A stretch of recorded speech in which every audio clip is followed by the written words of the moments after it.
chỉ số bón lỡ tú và riệp ở hai bằng đồng VSD 11 kg SI 30 នេះគាត់តមកហៅឲ្យចេញក្រៅនេះគឺ Decenter 4 ពោសម្រាប់ចូលភ្លើង3ហ្វាបងនេះ Decenter motor បើយើងកាច់នេះមកនេះតេស្តនៅខាងនេះនេះវាចេញខ្យល់មកខាងក្រៅប៉ុន្តែដល់ឡែកបាននេះគាត់ធ្វើដើម្បីការពារទឹកខ្សាច់ទេតែបើឲ្យប្រើចិត្តដៃមើលតាមស្ថានភាពទៅបើថាមិនបានបោះវាចេញវិញទៅបងបញ្ហាហើយមួយទៀតសម្រាប់មួយទី2គ្រាប់នេះនឹងចូលខ្សែសូឡាបងចូលខ្សែសូឡាខ្សែកន្ទុយដាក់ចូលកន្ទុយខ្សែខ្មៅដាក់ចូលខ្មៅបងហើយដល់ឡែកសម្រាប់ Decenter 3ពងនេះ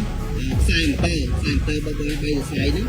ហើយ Decenter 4ពងនេះនៅពេលដែលបងប្រើភ្លើងរត់យើងចូលខ្សែ4សរសៃមានហ្វាមានណឺតហ្នឹងបងនេះសម្រាប់ភ្លើង3ខ្សែឥឡូវអីវ៉ាន់រៀបចំហើយបងតែប៉ុណ្ណឹងបងអរគុណច្រើន